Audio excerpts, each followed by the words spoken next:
गाधी के पुत्र विश्वामित्र जी के मन में चिंता छा गई कि ये पापी राक्षस भगवान के बिना ना मरेंगे।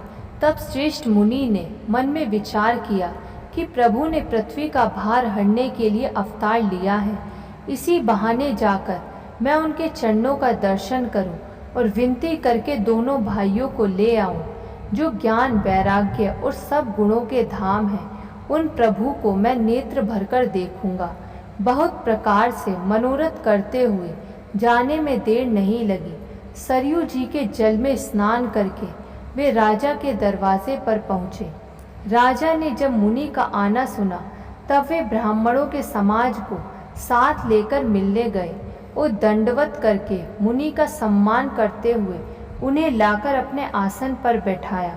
चरणों को धोकर बहुत पूजा की और कहा, मेरे समान धन्य आज दूसरा कोई नहीं है।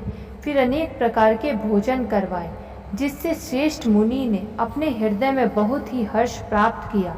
फिर राजा ने चारों पुत्रों को मुनि के चरणों पर डाल दिया। श्री रामचंद्र जी को देखकर मुनि अपनी देह की सुधि भूल गए। वे श्री राम जी के मुख की शोभा देखते ही ऐसे मग्न हो गए मानो चकोर पूर्ण चंद्रमा को देखकर लुभा गया हो।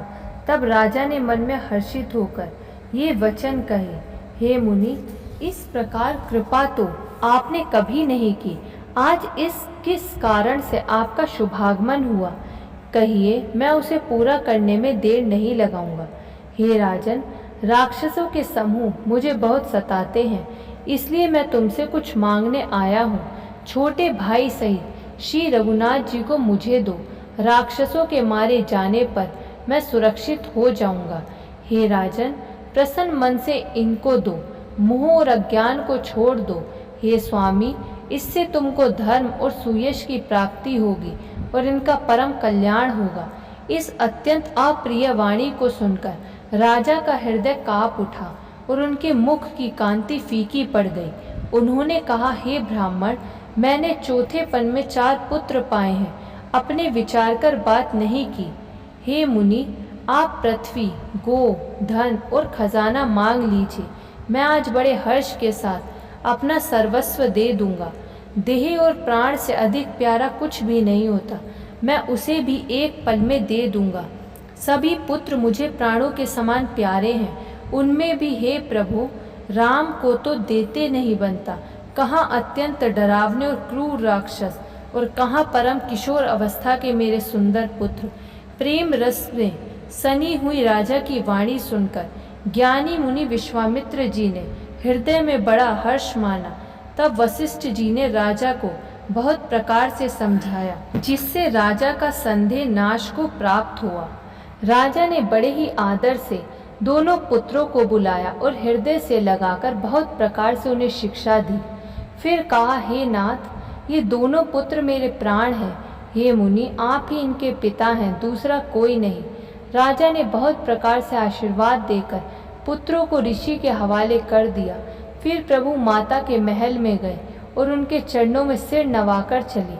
पुरुषों में सिंह रूप दोनों भाई मुनि का भय हरने के लिए प्रसन्न होकर चले। वे कृपा के समुद्र, धीर बुद्धि और संपूर्ण विश्व के कारणों के भी कारण हैं। भगवान के लाल नेत्र हैं, चौड़ी छाती और विशाल भुजाएं हैं। नील कमल और तमाल के वृक्ष की तरह श्याम शरीर है। कमर में पीतांबर और सुंदर तरकस कसे हुए हैं।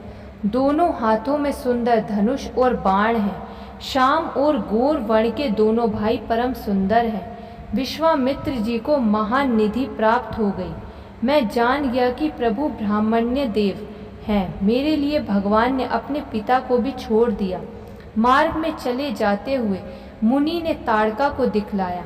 शब्द सुनते ही वह क्रोध करके दौड़ी। श्री राम जी ने एक ही बाण से उसके प्राण हर लिए और दीन जानकर उसको निजपद दिया। तब ऋषि विश्वामित्र ने प्रभु को मन में विद्या का भंडार समझते हुए भी ऐसी विद्या दी जिससे भूख प्यास ना लगे और शरीर में अतुलित बल और तेज का प्रकाश हो। सब अस्त्र शस्त्र समर्पण करके मुनि प्रभु श्री राम जी को अपने आश्रम में ले आए और उन्हें परम हितु जानकर भक्ति पूर्वक कंद मूल और फल का भोजन कराया। सवेरे श्री रघुनाथ जी ने मुनि से कहा, आप जाकर निडर होकर यज्ञ कीजिए। यह सुनकर सब मुनि हवन करने लगे। आप यज्ञ की रखवाली पर रहें। यह समाचार सुनकर मुनियों का शत्रु क्रोधी राक्षस मारीच अपने सहायकों को लेकर दौड़ा। श्री राम जी ने बिना फल वाला बाण उसको मारा, जिससे वह 100 योजन के विस्तार वाले समुद्र के पार जा गिरा। फिर सुबाहु को अग्नि बाण मारा।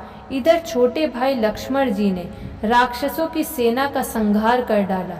इस प्रकार श्री राम जी ने राक्षसों को मारकर ब्राह्मणों को निर्भय कर दिया। तब सारे देवता और मुनि स्तुति करने लग गए। श्री रघुनाथ जी ने वहाँ कुछ दिन और रहकर ब्राह्मणों पर दया की। भक्ति के कारण ब्राह्मणों ने उन्हें पुराणों की बहुत सी कथाएं कहीं। यद्यपि प्रभु सब जानते थे,